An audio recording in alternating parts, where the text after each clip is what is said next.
Hello, everybody, and welcome to Right Here, Right Now, live Buffalo football talk presented by Forefathers Organics. I'm your host, Alex Brasky, alongside my co-host, Ajay Cybulski, here for the Batavia Daily and Livingston County News. Each week, we'll discuss Buffalo's favorite football team, along with all the comings and goings from Orchard Park, thanks to our friends at Forefathers Organics in Dansville. Unlock the power of nature with Forefathers Organics, your premium CBD store. We offer the highest quality CBD and hemp products to liberate your mind, body, and soul, helping you live happy and free. Our mission is driven by excellence and transparency, using cutting-edge scientific methods to combat stress and target issues at their source. From potent ingestible CBD to soothing topicals, all our products are USDA certified organic. Discover all natural wellness from farm to table. Visit forefathersorganics.com for more information. Well, AJ, a snow-filled Highmark Stadium behind me, a relatively clear drive-in. Didn't have much trouble getting here from Batavia, a clean drive on the thruway, no traffic, and the surrounding area around the stadium. The streets also very passable. The one thing I did notice driving in, a few of the lots around the stadium still have yet to be cleared. Snow removal process remains ongoing, and a few cars stacked up outside the lot surrounding Highmark Stadium. Not so sure that all of the private lots in terms of homes will be cleared. I'm not sure everybody has the capability to clear out their backyard for hundreds of cars or tens of cars to park on game day, but we'll see how it all works out. I'm sure we'll see videos on social media and hear reports from people filing into the stadium over the next several hours. We are just inside 6 hours from kickoff between the Bills and 49ers. You're a little bit under the weather, but you're fighting through it. Your friends kind of forcing you to do so. You're headed to the stadium. You're going to be in the crowd tonight. How excited are you to be here in this great snowy environment? Yeah, hopefully, we get there safely, leaving here about half an hour, so it should be a good time. I have a Milano jersey in my closet. It's probably been there for 3+ years, and I'm bringing it out today. So that's something that I haven't worn in a long, long time over the last few years, just with everything. So that'll be nice to put that back on. And obviously, he's back for the first time. I think you said on your tweet in 420 days. So pretty spectacular for the Bills to get him back. It took about an hour this morning, an hour or two, removing all the snow from my pathway and my driveway as well. You're such a great son.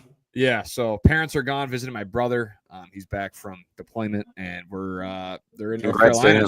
Yeah, so we're coming back, and I'm out there taking care of the cat this week. I got an 18-year-old cat at home I got to take care of, and that's about it. But yeah, really looking forward to tonight, and I'm glad I got the snow cleared. I got about 2 to 3 feet here where I'm at. How difficult was it for you last night clearing that snow? I'm sure into this morning. How many shifts did you have to do to clear the snow? What's your strategy on snow removal? I know as an Angola native, you're right there in that lake effect snow band. So you've developed, I'm sure, quite the strategy over the years. Yeah, so I go with, this is my first time kind of independently doing it. We just got a snowblower a few years back. So what I did this time is I did 3 shifts. I did about a 1 o'clock shift yesterday. Then went back out there around 6, 7 o'clock when we got a little break in the snow. It went north for a little bit into the immediate south towns, and then obviously overnight it sunk back right on top of us, and I woke up and did more this morning. So it's a lot of doing the snow blowing in the bigger parts of the parking lot, and then around the cars, get the shovel out and shovel away, and then obviously the walkway as well. You have to get the shovel out. So it's a combo deal going on. But the snowblower is a big time. It's clutch, man. It really helps. Absolutely. I've never used a snowblower in my 33 years of life. I've always been a manual shoveler in Batavia. We don't get the heavy snow that you get in Angola, but we do get our fair share. And I think in my advanced age now, and I did have a back injury last night, it is safe to say I'm going to be able to make it through this one. It was questionable coming into the day. I'm trending toward probable. Not really a game time decision anymore. I was able to rest up last night, get the heating pad out, really put that to good work. So ready to go for this Bills 49ers matchup, a game at the beginning of the season that seemed like it would be one of the most high profile matchups on the Bills schedule. The 49ers coming off that Super Bowl runner-up season, but things have in a sense, fallen apart for San Francisco, and really injuries have been the catalyst to their demise. When you have Brock Purdy out last week, he is set to return, it seems, this week. Brandon Allen didn't have much to offer against the Packers, and really the revolving door within that pass-catching core in terms of the injuries that they've experienced. Deebo Samuel in and out of the lineup. George Kittle's dealt with injuries. Brandon Ayuk has missed much of the year after a holdout to begin the season. And now Trent Williams out on the offensive line. So it's going to be a kind of a game time call what we see from the San Francisco 49ers offense. Christian McCaffrey should be working his way into the swing of things a couple of weeks removed from his return. So what are you expecting from this 49ers offense here this afternoon against a Bills defense that's been mighty, mighty solid this season? Yeah, I would say that, we know what San Francisco's been, right? They're one of the most consistent organizations over the past few years. Brock Purdy's been around. He's another guy, like Bruce Nolan said in our pod earlier in the week. He does elevate the play of the guys on the field. You can say what you want, but when they turned to Brandon Allen last week, you could really tell that offense really struggled.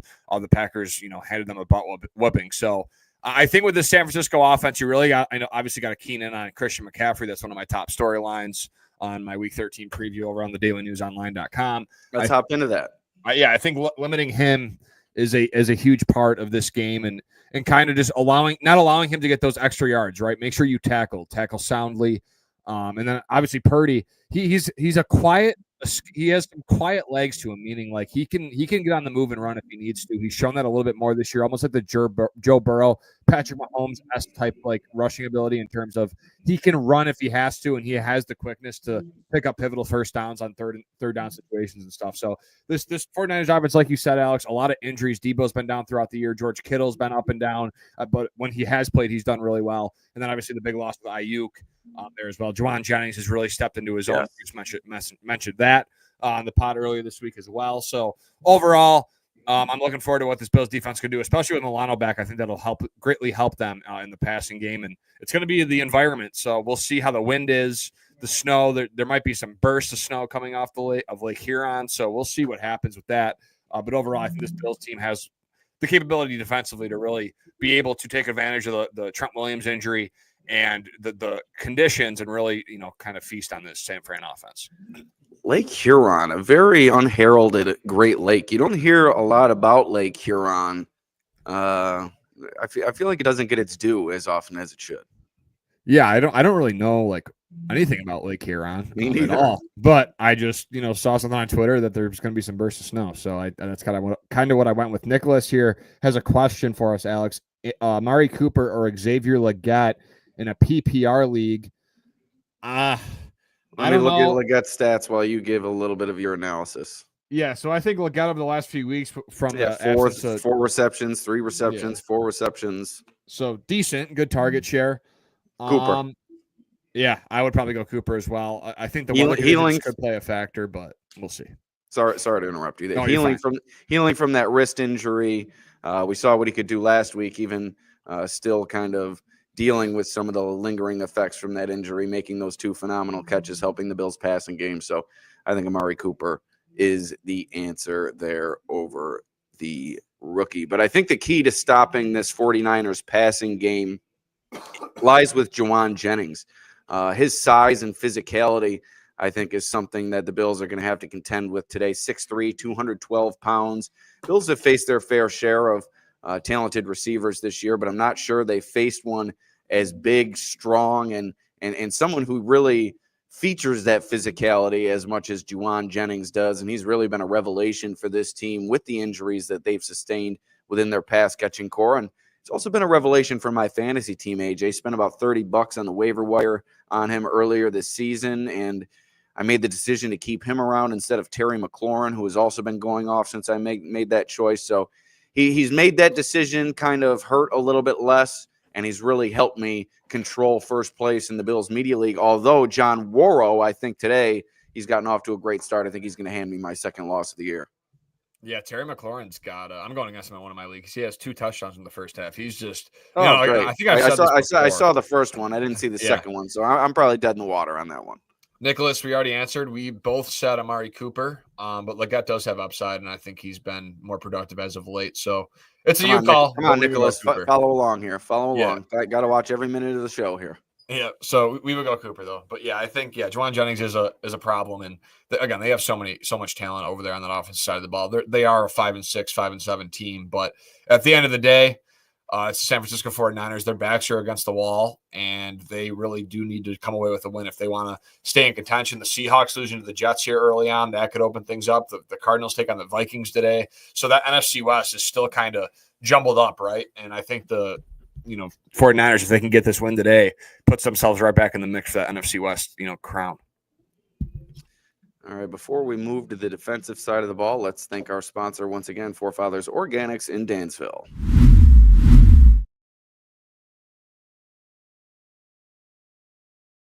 At Forefathers Organics, there. Wow, AJ, you're all right there. I thought you were about to. You're about to keel over. I know. Trying to get your sinuses, trying to get the airflow. Yes, exactly. Up into the brain. I got you. Yeah. Boy, I thought we lost you there for a second. We might have to get a screenshot of that one. At Forefathers Organics, their mission is to liberate, educate, and innovate with the highest quality CBD and hemp-derived products for your mind, body, and soul, so you can live happy and free. Visit them at 87 Franklin Street in Dansville, online at forefathersorganics.com, or call them at 585-335-2223 to learn more about the products they offer.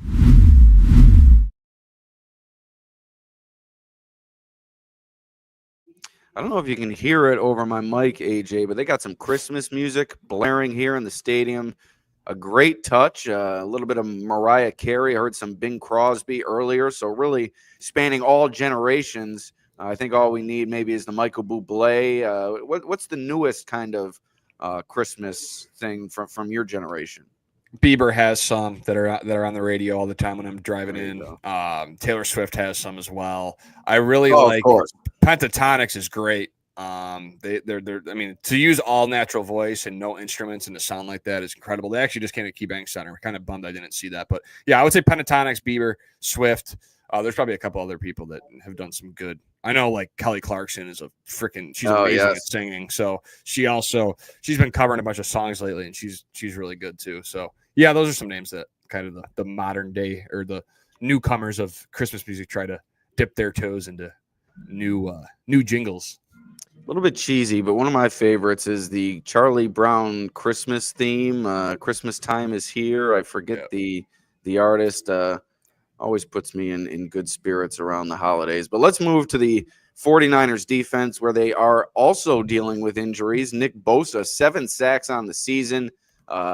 Injuries have been a story throughout his career, and they continue to be this year. He will miss this game. And Fred Warner revealed earlier this week he's dealing with a fracture in his ankle. 2 key pieces to this defense. And I think they're also missing a defensive back. I know you have the injury report there. If you could dive into that within your game preview on the dailynewsonline.com, where you can also find my 5 takes, which discuss the weather, some history for the Bills in this game that could be their 5th straight divisional title, and some other things that we'll touch on later in the podcast.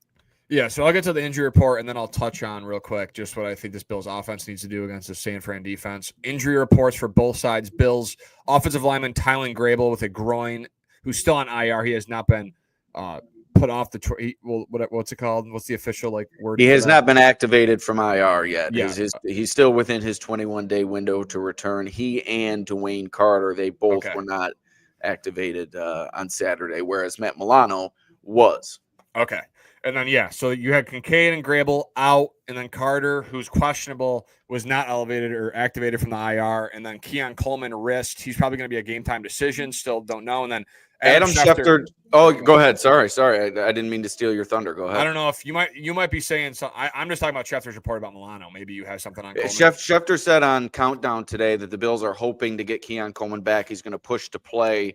Obviously, that isn't anything definitive, but I think that points toward a return like we're already thinking going into this one. Right, and with the elevation with Mike White for the game check necessarily, I think you don't see a receiver. You saw Virgil in the lineup here and there as well, so maybe that's nothing. And I saw that on Twitter today. I forget who was discussing it, but that's may not be a sign that Coleman certainly will play, because they do already have the 6 receivers on the roster. They've chosen to play about 5, or they've chosen to play 5 every week. So I don't think they necessarily had to bring anybody up from the practice squad if Coleman isn't to play. So I don't think that's necessarily a defining sign. Who are the six? Who are the six? Do you know off the top of your head? Virgil, Hollins. Oh, Virgil's Samuel. on the active now. Yes. Okay. Yeah. He was signed a few weeks ago. He was called up, I think, once or twice, and then they signed him to the active roster. Okay, got it. And that's for the listeners too. I'm sure maybe some of them. I was not aware of the Virgil sign-up, so maybe some of our listeners aren't. And then 49ers wise, you already mentioned Nick Bosa with a hip oblique, Trent Williams, cornerback Diamador Lenoir with a knee, offensive lineman Aaron Banks, and defensive tackle Jordan Elliott all out. And then Purdy's shoulder is probably going to play according to Schefter, but he's still questionable. And then linebacker Demetrius Flanagan-Fowles knee and wide receiver Chris Conley knee are both questionable. So some big names that are already out: the cornerback Diamador Lenoir, Trent Williams, the offensive tackle, and then Nick Bosa. So there's some big names missing. Brock Purdy should though return to the lineup tonight. And then in terms of what this Bills offense has to do, the Niners defense has been really good all year. They're third in pass defensive DVOA at negative 13.4%, while giving up just 13 passing touchdowns this year and forcing 11 interceptions. But, you know, their big player, Diamador Lenoir, will be out today, so that may take a toll because he's been really good. The rookie Malik Mustafa, out of Wake Forest, has also done a really good job for them in the back end at safety. So I think we'll see how this Bills offense wants to attack. Do they want to stick on the boundary? Or do they want to, try and attack that middle of the field and try and test those linebackers in coverage? We'll see what happens there with that. That's how I think you can kind of attack them. And again, with Nick Bosa out, that really opens things up. Leonard Floyd, former Bills, also there, who has 6.5 sacks. So he's someone also to watch that could maybe take over a game if he gets the opportunity to. Did you complete the Bills injury report? Good to have Spencer Brown back with Leonard Floyd on the edge there. Those two will likely lock horns today. Dwayne Carter not off IR. They get Milano back. Kincaid is still down. Coleman a chance to come back. Am I missing anything there? That's it. Great. And then Grable. But again, he's not been activated. So that's Bills getting healthier at the right time. I think that bye week worked wonders for them, and I think they're set to hit the home stretch here as healthy as we've seen them really in quite some time. So that should be fortunate for the Bills this evening against the San Francisco 49ers. And just want to take you inside the stadium here, a quick look at what crews are continuing to do to get this stadium ready for the fans. I'm sure that fans will have to do a bit of snow removal themselves as well, but you can hear on that video a bit of the Christmas music. Let's give it a listen. Who's this one?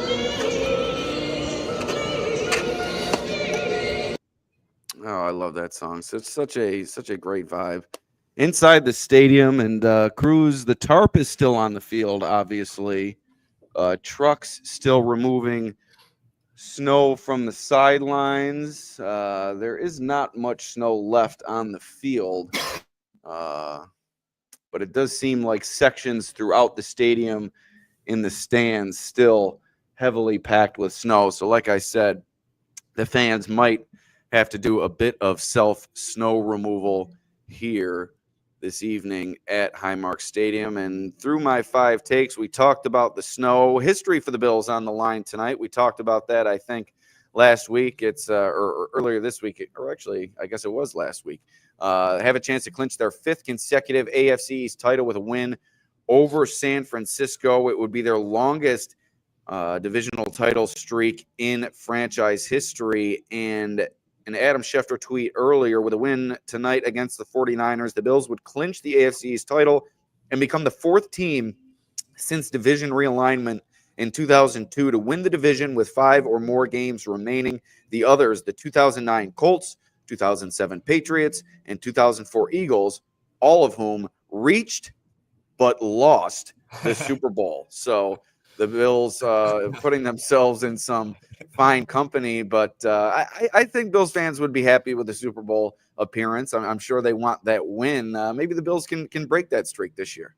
Yeah, it's funny because, every year it feels, especially the last few years with this McDermott Allen era, all my friends will gather and we're like, dude, is this the year, right? And then you ask yourself, and then some, I'll be like, would you rather lose to the Chiefs in the divisional round again or make the Super Bowl? And some of my friends are like, dude, I'd rather just lose to the Chiefs again. I don't want to get all the way there. But in reality, I think the buildup in terms of like my generation, because like no one in my generation's experienced it. Older generations, they have experienced 4 Super Bowl losses, but it's been still quite a long time.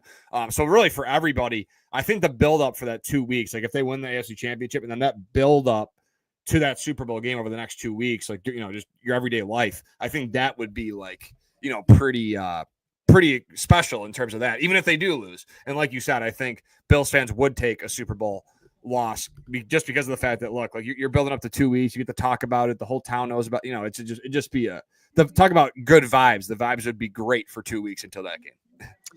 Absolutely. Now let's get to some predictions here, AJ. And before we do so, let's once again thank our sponsor, Forefathers Organics in Dansville. Unlock the power of nature with Forefathers Organics, your premium CBD store. We offer the highest quality CBD and hemp products to liberate your mind, body, and soul, helping you live happy and free. Our mission is driven by excellence and transparency, using cutting-edge scientific methods to combat stress and target issues at their source. From potent ingestible CBD to soothing topicals, all our products are USDA certified organic. Discover all natural wellness from farm to table. Visit forefathersorganics.com for more information. All right, AJ, as I said at the outset of the season, this seemed like it'd be a tough matchup for the Bills, but due to all the injuries the 49ers have experienced, and with Brock Purdy certainly not at his strongest with that shoulder injury coming into this game, weather could be an issue. I'm sure it's going to be a bit windy inside the stadium, as it typically is. I just don't see the 49ers being able to keep up with the Bills in this one. The Bills are getting healthier. The Bills are on a roll. Give me the Bills to win their 7th consecutive game. 35-17 is my pick. I think Josh Allen is going to work his way to an explosive effort, and the defense is going to record. I picked 3 takeaways. That's my prediction in my 5 takes column. I think they're going to continue to be that high-volume takeaway defense today against a depleted 49ers team. Yeah, give me the Bills this one. I had them losing this game. I mean, my schedule prediction is already out the window. I had them at 11-6, so we're going with what we think as of now. I'm not going to follow that anymore. I'm going to go Bills 31, Niners 13. I really think the Bills can handle this team. I think the Niners are not the same team they used to be. Kyle Shanahan, I think, should face some questions. Should he get fired? I'm not sure. Probably not yet because of the success they've had, but still, I think there's a lot of questions. No way. Right, but I still think there's a lot of questions in that organization in terms of how they move forward. Brock Purdy's going to need a contract soon. How do they go about that? So I think the Bills really put the nail in the coffin and make the Niners kind of not shift toward next year, because I think the NFC West could still happen because it's just so like 50-50. But I think Josh Allen does his thing today. I think James Cook will get a heavy dosage on the ground. I think the Bills' offensive line is going to continue their success, protect Josh Allen, especially with no Nick Bosa. So Allen will have time in the pocket. The offensive line, I think both lines of scrimmage are going to win, and I think that this running game is going to get going here in Orchard Park. And the Bills win their 5th consecutive AFC East title, and it's going to be a good night here at Orchard Park. What was your score? 31-13. All right, so we're both picking a blowout here. It should be a holiday party here on Thanksgiving weekend in Orchard Park. But thanks to everybody for joining us. For AJ, Alex. Here's JG, who's been checking in with us for weather updates throughout the week. Good to see he's going to be able to make his way from Albany. Says he's just past Batavia, historic Batavia, New York. Some light snow. Stadium looks good. Good thing you brought your shovel. You might need it in the stands if they allow it in. But I think the surrounding stadium, the area surrounding the stadium, is pretty good. And in terms of the snow, it is still falling here, but pretty light. Doesn't seem like it would affect play, and it doesn't seem like anything that's going to accumulate much over the next several hours here. But for AJ, I'm Alex. Thank you for joining us. We'll see you next time.